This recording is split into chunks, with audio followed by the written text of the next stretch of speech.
Hi, it's Andrea here. How are you all doing? I just want to come on and talk to you today about your emotions and how your emotions can affect the health of your well-being. Because it has been proven that your emotions can affect your health and well-being. So just quickly, I want to introduce myself if you're just watching my videos for the first time. My name's Andrea and I'm a nutritional therapist and I love to help women and support women with midlife challenges, with reducing hot sweats, anxiety, depression, weight gain, helping you to balance, bring more balance around your hormones so you can look and feel good inside and out as you transition from perimenopause to menopause. So yeah, today I'm talking about emotions um, and how they can affect your health. Because I work with women all the time around mindset and emotions and feelings around food, and I also work with diet, exercise, and your lifestyle and toxins and any health issues. So I work with women around all these areas. So today I want to talk to you about emotions and how you can really bring about how the different types of emotions and how you can release them and heal from them and how you can change your emotions around to bring more happiness and joy into your life and more gratitude. It's made a massive difference in my life. So I just want to go over a few of the emotions that you might be experiencing and how they can affect your health. Because I just want to first of all say what emotion means. So it's a state of mind resulting from your circumstances, your mood, or relationships with yourself or with others. And your body will respond to feelings of happiness or feeling sad or the way that you think, feel, or act. So you could be feeling fear or feeling some sadness. And have you ever had a good cry and felt so much better after that? You've released that sadness or that fear by crying. That's because when you cry, your tears can release the stress from your body. So if you're holding back from that, if you're not crying when you need to, then it can stay inside your body and it can weaken your immune system and it can affect your memory and your digestive health can be poor as well. So it's important that we release and cry and get it all out, the feeling. Also affection. Another emotion is affection. So when you express affection for others, well, if you're accepting affection from somebody else, how good does that feel? It just raises you up. If someone's hugging you, you feel good. You feel more content as well. So that's the feeling of affection can really have a massive difference to how you're feeling throughout the day. Feeling angry or unsettled. It's important not to suppress this, not to suppress anger. It's better to express it than suppress it. You could be feeling anger towards somebody else, angry with yourself. You may be feeling impatient or you're just grumpy. If you're stood in the line of a checkout or something like that and you're feeling really uptight and impatient because the line's not going down quick enough. And you can turn that around and be more positive about it, thinking, okay, it's busy today. I could look for another checkout to go to get into a shorter queue, so it cuts down your waiting time. But just go with it. Just learn to relax and go, okay, there's a queue. Let's just get on with it. It's also when you're going to be late for work or you're going to be late for something. It's accepting what's going on. It's like, okay, this is the situation. There's a traffic jam or something's happened. So just go with it and just relax into it, and that'll make it much easier to cope with. So think before being angry as well. If you're causing an argument, can you work through it? Can you talk about it? Is it worth being angry? Is it worth causing an argument? Is it just a small little thing that you can just let go and forget, or not forget, but work through it and just think, okay, I just want to express. How you express that anger, towards the other person or towards yourself. Maybe it's just something small in the house, like somebody not emptying the bin, or you've asked someone to do something, they've not done it. If rather than being angry and shouting at that person, you can just give them a subtle reminder. Oh, do you remember when I asked you to do that? Have you done it yet? You know, you can ask them up to like 3 times, you know, just want to remind you, have you done that yet? Or say, oh yeah, I'm really sorry, I should have done it. And then if they're still not doing it, just have a sit down with them and go, okay, I'm asking you to do this. I'm feeling a bit disrespected, or I'm feeling a bit angry because you're not doing it. I'm asking you to do it. Is there a reason why you're not doing it? And talk about it like that. You know, be open to conversations around something that's made you angry, rather than just shouting and being angry, because that's going to make you feel bad. It's going to raise your blood pressure. And if you're doing this all the time, if you're creating lots of arguments, or you're arguing with somebody constantly, it can really affect your health and put you at risk of some heart-related conditions, or maybe stroke in the future, you know, over a long period of time, if it's constantly going on and constantly affecting your health. And the next one is the feeling of depression. There's nothing worse than feeling depressed. And that can be a sign that you've got low serotonin levels and low dopamine levels in your body. And I know anxiety and depression is a massive, massive symptom in perimenopause, because of your fluctuation of estrogen levels, mainly estrogen and a little bit of progesterone. When they're up and down, it can affect your serotonin levels. So you can do a lot with that. You can do a lot to help your production of serotonin and your gut health, because a lot of serotonin is made in your gut, to help with that, to help with the roller coaster of hormones, to keep your serotonin levels more of an even keel, to help relief from anxiety and depression there. Serotonin has been linked to also feeling pain in your body. So if you've got low serotonin levels, you could feel like aches and pains in any part of your body as well. And this can affect, I speak to a lot of women that have experienced pain in parts of the body because of the fluctuation of hormones in perimenopause, causing this feelings of pain. And there's some positive emotions. And another negative emotion is jealousy. Now, jealousy can be really hard to get to grips with, especially if you have any insecurities about yourself. You're feeling fear, you're feeling anger, you're feeling stress, can increase your feelings of jealousy. It can be jealousy of somebody else, jealousy of another woman, jealousy of your partner talking to somebody else. It's not making you feel good, it's making you jealous because they're talking to that person and having a nice time. It can bring up some insecurities around something that's going on in your life. So jealousy is not a good one. You want to try and get to grips with your jealousy. Why are you jealous?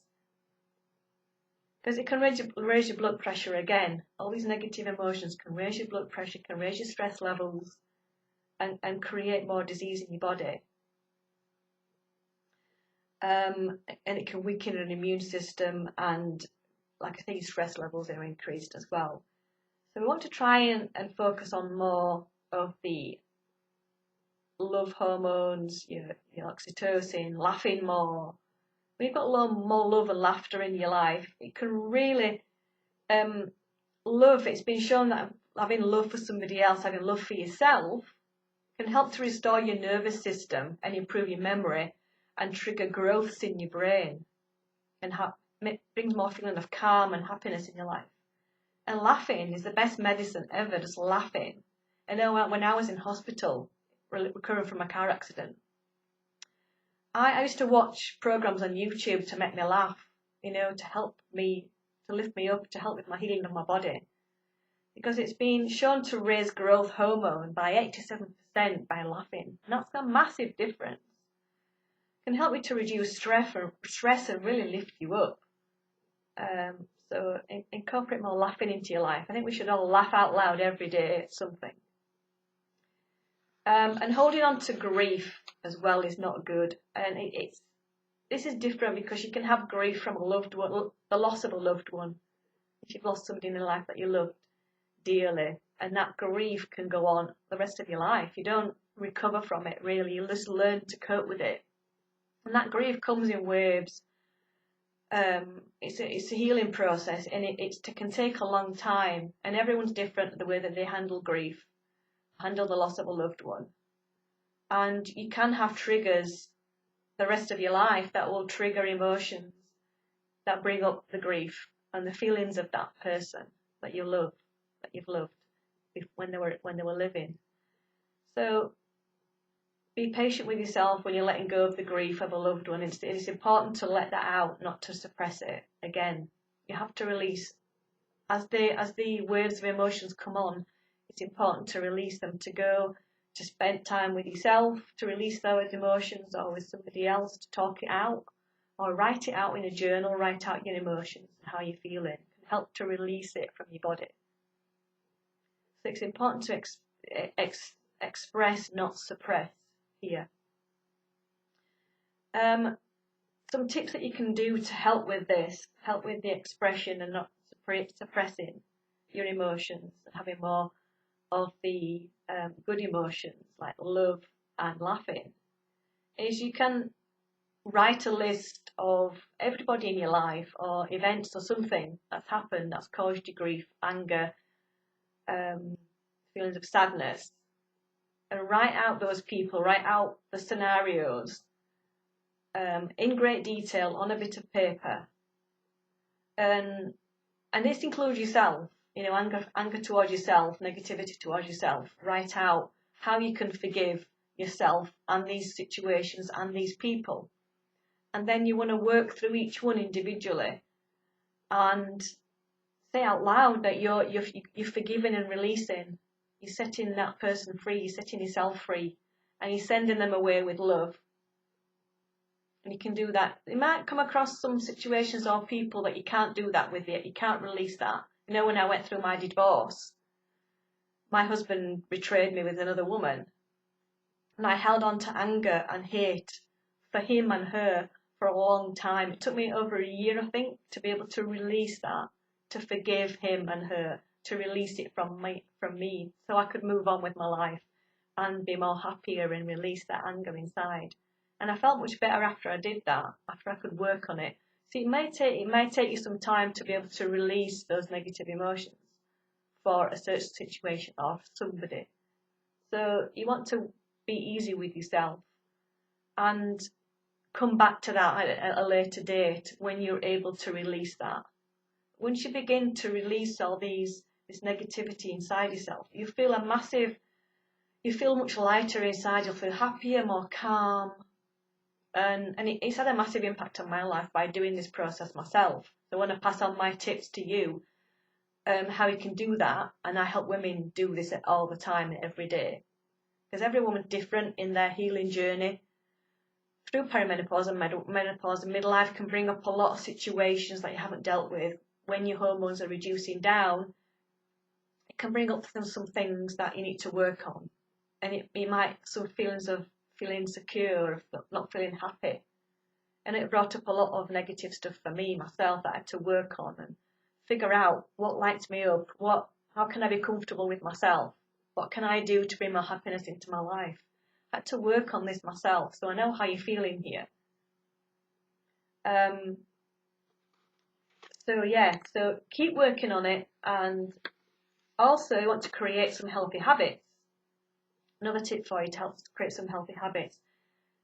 Try and look at every day. At the end of every day, have a look at what's anything negative that's happened in that day.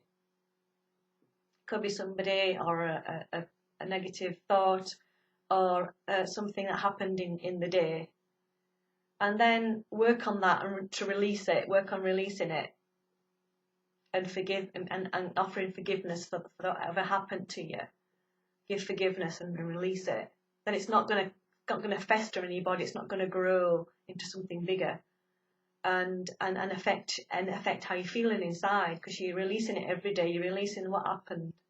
You're thinking about it. You're releasing it and what happened. And sometimes negative things happen in life and grief happens in life to be able to move on to the next phase of your life, because we're all here to grow and learn. It's a process going through your life. We all come here to learn certain things, learn how to grow from something. Now I've had to learn and grow from a lot of things in my life, how to love myself better. I only want to accept the best for me, because I deserve it, because I love myself. It can cause a bit of pain and hurt at the time, and then you think about it afterwards. You think about, what can I learn from this? What lesson is there to learn from this? How can I improve myself? So it's all about improving yourself and moving on and being in alignment with whatever your purpose is in life. You might have to release and let go of some things to move on to the next phase of your life. And if you're not moving on, if you're not learning these lessons, you'll get more of it. You'll see more of it happening in your life before you learn that lesson and before you get it and think, yeah, this keeps happening to me because I'm not learning it. I'm not looking at it to move on. Also, gratitude in your life is a massive one. Giving gratitude in your life can be, it creates more electric activity in your body. It can help with your organs, your heart health. So your body functions much easier, and everything's working much better. And it's had a massive difference to me as well. I just think of 3 things I can be grateful for every day, and then I say those things out loud or in my head. Usually before I get out of bed, I do this, and it's just like thank you, and then it just makes a massive impact on the rest of your day then. So to summarise all this up, some tips to help you with your emotions. Laugh out loud every day. Take a break from social media, from the news or the negativity that's going around. Don't listen to the negativity on the news. If you've just had a bad day, you're feeling down, don't watch it. Don't go on social media. Or don't listen to the negativity that's going around. It will really help to keep you guarded from that. Get a stress ball, the stress balls that you can squeeze to help you release tension, release stress. Get a pillow and punch into it. If you've had I'm punch it, and get it all out and say it verbally. I'm so happy. I'm so unhappy with that person. Or why did you do that? And punch it all out in your pillow. Cry when you need to. Let those tears flow. Release that stress. And then have gratitude and write out your feelings. Because what you focus on grows. So think about that. The more that you focus on, it's going to grow. So the more you focus on negativity and hate and anger, it's going to grow in your body, and it's going to affect your cells. It's going to affect how you feel. To think about how good the love is, and you have love and gratitude and affection, how good that makes you feel. So I hope that's helped you about your emotions and some things that can be coming up around perimenopause and menopause. Because it's not just your diet, it's not just other things like exercise, your lifestyle, toxins. It is your mindset and how you feel, and your emotions has a massive part in that. So if you want more help from me, please get in touch with me, set up a call with me. I have it's the perimenopause masterclass that I'm going to start running every month. And I can take 12 women every month. I'm going to create a wait list. I'll let you know when I'm going to release it. I'm going to release, and when you're on this waiting list to wait for the next month to start, I'll be working with you one-on-one. I'll be also sending you videos, sending you meal plans, covering all the different areas around your health. There's going to be downloads and things that you can download to print out to help you. So I'm going to be when you're on this waiting list, you're going to receive lots of helpful information from me to how about your hormones and what's going on in your body as you're waiting to get on to the next step, the next month that starts. And I can take about 10 to 12 women maximum that I can work with, because I've only got so much time that I can do this. And you'll be enrolled into a private Facebook group as well, for everybody that's joined. And I'll be doing weekly Q&As in there for the group of women that are involved. And I will be working one-on-one with you as well. And you're getting calls with me one-on-one. You get email access to me as well. So if you want to set up a call with me to have a chat about some of the issues you're struggling with your midlife, then please reach out to me and set up a call. I can give you the link. I think the link's in my YouTube comment section, my information section. There's a link there you can click to fill out your application form. We can set up a call together. So thanks for watching today. Thank you for liking and subscribing to my channel. I love you all dearly. So have a great day wherever you are in the world. See you later. Bye.